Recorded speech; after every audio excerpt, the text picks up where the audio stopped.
kasama natin ng isang certified fitness expert para tulungan tayong mapalakas ang ating katawan, lalo na ang muscles natin sa balikat at sa likod. Magkaganda, Miss Ira! Okay, Miss Ira, gamit itong mga resistance bands or yung mga garters, ano ba yung mga exercises natin? Okay, ganito tayo.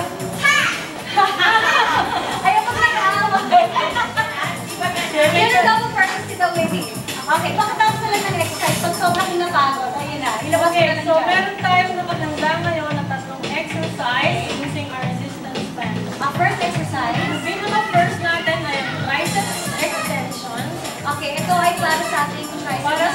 Yung tricep, ito yung muscle dito.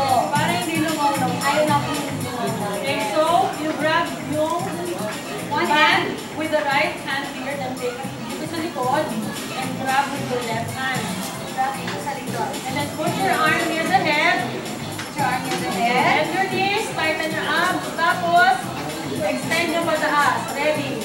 1, 2, 3, and 4, 5, 6, 7, double time.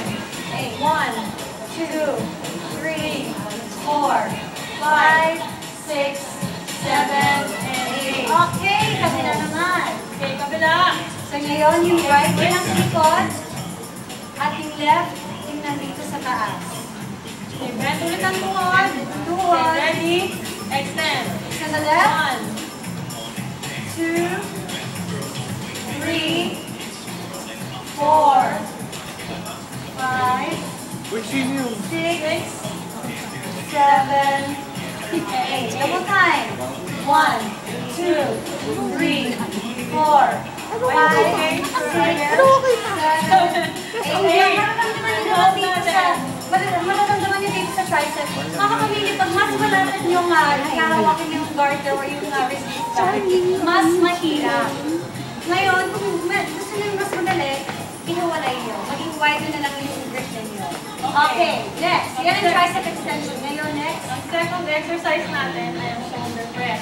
Shoulder press. Okay, so ang band, hawakan mo yung 2 hands. Okay? Taas na dito. And then you pull it down sa dibdib. Ready? 1. So, pull down, tapos i-extend ang kamay outside. Palabas. 1. Okay, ready? 1.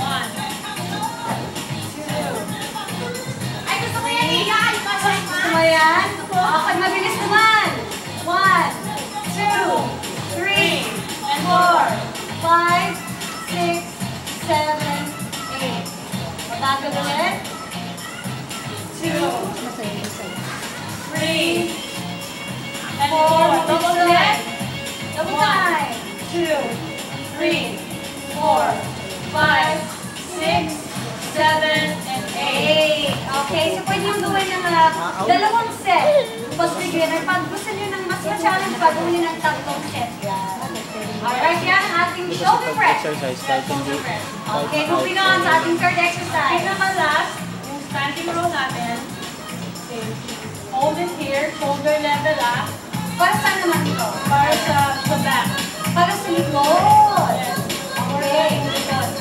Okay, we're gonna pull it sa back. Ready? And pull. So elbows out.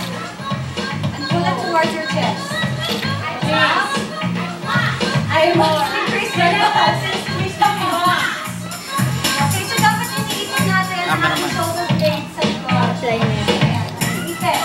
Double time. 1, 2, Wala kang pasok? 4, 5, 6, Hapang-hapang. Ha? Thank you very much, Ira. Yan, pwede nyo gawin ng 2 beses or 3 set. Tapos ito, mga kapamilya, kung gusto nyo dagdagan ng leg workout pa. Habang squeeze nyo yung shoulder blade nyo sa likod, pwede rin kayo mag-squat. Ganyan. Oh, for added muscle. Ayan, mga kapamilya.